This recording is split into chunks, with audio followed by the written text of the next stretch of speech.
महाभारत में चक्रव्यूह या चक्रव्यूह रचना एक विशेष युद्ध रणनीति थी जो अत्यंत जटिल और विनाशकारी मानी जाती थी। यह मुख्यतः 7 द्वारों वाला एक गोलाकार रचना होती थी जिसमें प्रवेश तो कठिन होता ही था, लेकिन बाहर निकलना उससे भी अधिक कठिन। अभिमन्यु वाला चक्रव्यूह 13वां दिन यह सबसे प्रसिद्ध चक्रव्यूह था। द्रोणाचार्य ने कौरव पक्ष की ओर से यह व्यूह रचना की।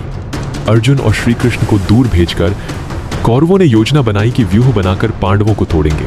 अभिमन्यु, जो मां के गर्भ में रहते हुए चक्रव्यूह में प्रवेश की विद्या सुन चुके थे मगर बाहर निकलने की नहीं, उन्होंने व्यूह में प्रवेश किया। उन्होंने एक के बाद एक रथियों को परास्त किया। जयद्रथ ने द्वार बंद किया। कर्ण, अश्वत्थामा, दुर्योधन, कृतवर्मा, शल्य, कृपाचार्य सबने मिलकर नियमों का उल्लंघन करते हुए अभिमन्यु को मार डाला। ये चक्रव्यूह ही अभिमन्यु के बलिदान का कारण बना।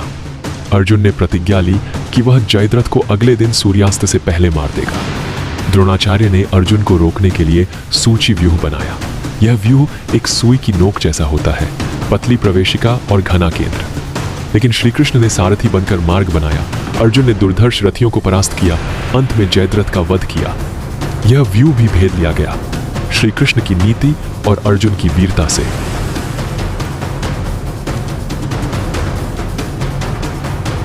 इस व्यूह में सामने छोटी सेना रहती थी, लेकिन अंदर गहराई में भारी योद्धा होते थे। सत्यकी, भीम और धृष्टद्युम्न ने मिलकर इसे भेद दिया। लेकिन इस दिन भी पांडवों को भारी क्षति हुई। गरुड़ की चोंच में भीष्म, गरुड़ के पंखों में कर्ण और द्रोण, शरीर में अन्य महारथी अर्जुन और भीम ने मिलकर इसे तोड़ा। अर्धचंद्र का आकार सामने से कमजोर लेकिन पीछे से घेरने वाला होता है। अर्जुन ने इसका उपयोग कौरव पक्ष को भ्रमित करने के लिए किया।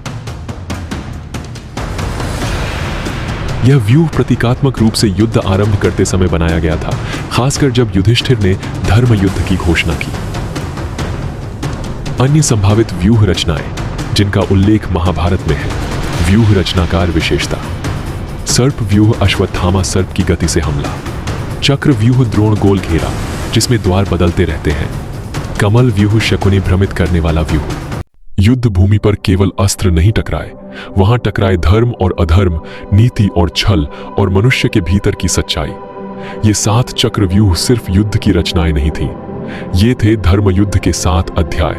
अभिमन्यु की वीरता, अर्जुन की अग्नि परीक्षा और श्री कृष्ण की दिव्य बुद्धि आज भी हमें सिखाते हैं कि धर्म का रास्ता कठिन हो सकता है पर अंततः वही विजयी होता है। यदि आपको यह महाभारत कथा ज्ञान, भावना और प्रेरणा से भरी लगी हो तो कृपया लाइक करें, शेयर करें और गुरु ग्रंथ चैनल को सब्सक्राइब करें। धर्म की गाथा फिर गूंजेगी अगले अध्याय में। जय श्री कृष्ण।